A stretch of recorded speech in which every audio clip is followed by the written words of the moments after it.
Our next team of speakers. There you go. Hello everyone. Let me ask you a question. Do you know who the most famous woman in the world is?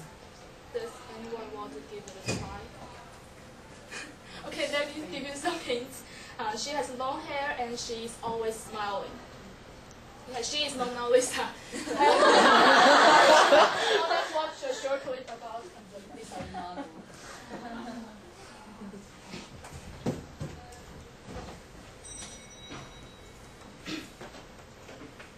The Mona Lisa is widely considered to be the greatest portrait of all time. It appears in countless advertisements, has inspired poetry, sculpture, forgeries, and theft. But seriously, why? The painting is small, only 30 by 21 inches. The color is somber, the background seems desolate and eerie, and the subject isn't anyone historically significant. So what's all the brouhaha about? Is it really all about her mystifying gaze and a quirky smile? Well, let's take a closer look.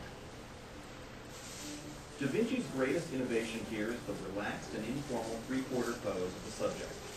Although Mona Lisa's pose may seem commonplace and almost trivial today, it was revolutionary in the early 16th century. Prior portraits were stiff and contrived and mainly consisted of profiles. This pose established a new style of portrait painting that is still the de facto standard today, over 500 years later. The pyramidal composition of the portrait is also a Da Vinci innovation. Notice the wide base of the painting, which appears heavier than the top.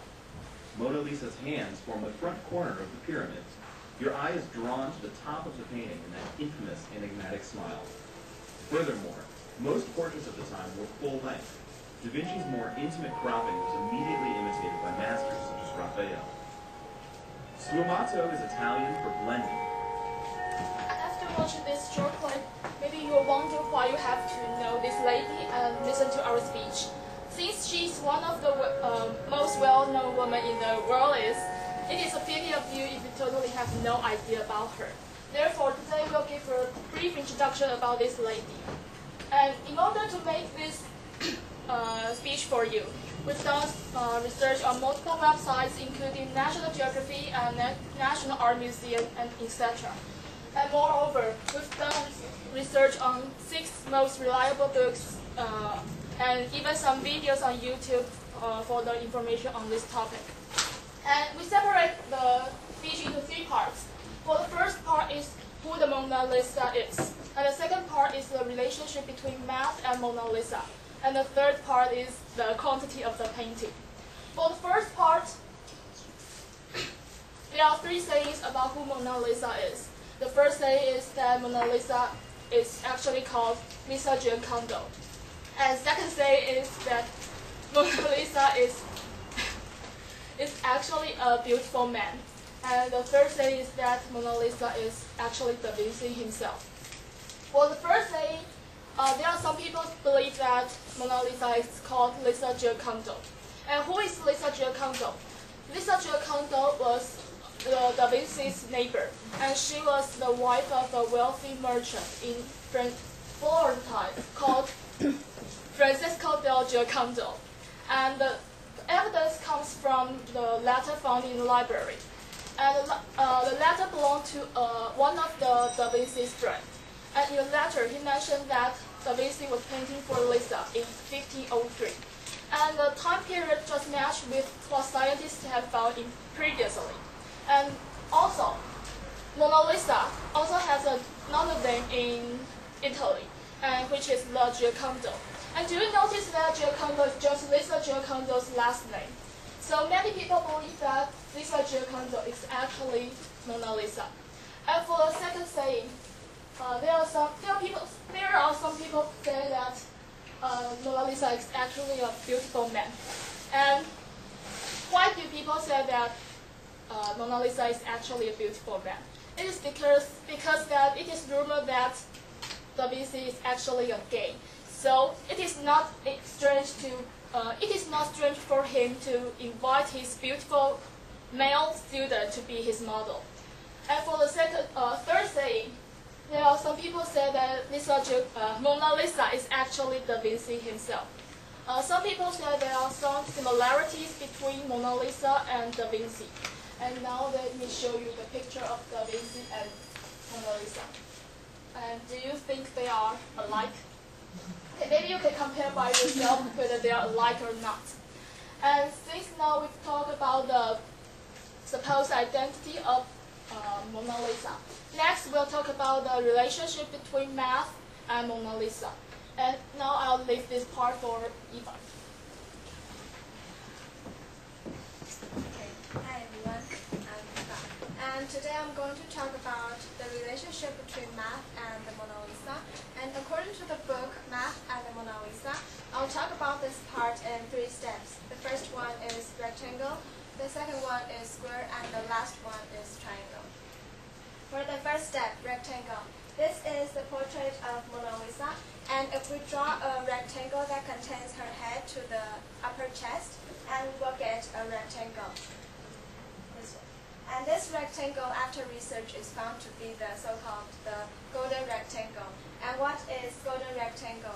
Golden rectangle is a rectangle that contains a square and another smaller rectangle. And this rectangle is also golden rectangle. The most famous example is the Parthenon temple in Athens, Greece. This temple is built at 447 BC and it spent 15 years to complete. And although this temple is built thousands of years before, but the structure of this temple perfectly matched with the rule of the golden rectangle. And for the second step, square. From the previous slides, this rectangle, and if we draw a square that contains only Mona Lisa's head, and we will get a square. And then we will draw 2 lines that across this square, and we will get a point that match across Mona Lisa's left eye. And this phenomenon is commonly seen in Da Vinci's other artworks. For example, these 3 portraits were all drawn by Da Vinci, and you can see that we can all draw a rectangle and a square among these 3 paintings, and their cross lines will all cross their eyes. Quite amazing. And okay, so for the last step, triangle. From the previous slides, and we will now draw a triangle that contains all Mona Lisa's figure. And the last step is to draw a center line that crosses this triangle. And we will get a point that also crosses Mona Lisa's left eye. Also, this triangle is found to be the golden triangle. What is golden triangle? Golden triangle is a 72, 36, 72-degree triangle. And this is the most famous example. You may find this figure quite commonly seen, but it actually has more knowledge in it. For example, that you can find a lot of different triangles in this figure. There are big triangle, medium triangle, and even small triangles. And no matter how many triangles you can find, they are proof that they are all golden triangles. So they all match with this 72, 36, and 72 degrees rules. So next time if you see this figure, you cannot think that this is just a commonly seen figure. It actually has a lot of knowledge in it. Okay, now Betty had just talked about the true identity of Mona Lisa, and I just talked about the relationship between math and Mona Lisa. Last part, we are going to ask a question. Is there actually more than one painting of Mona Lisa? Why would we ask this question? After research a lot of books, that we found a lot of different books that talk about this topic. And we have chosen the 3 most, we think the most, 3 most interesting sayings, that they are stolen, labyrinth, and column. And after these 3 sayings, we believe that there are actually more than 1 paintings of Mona Lisa. For the first one, stolen. According to the book, The Portrait of Da Vinci, in 1911, August 21st, there are 3 people who pretended to be the museum cleaners, and they stole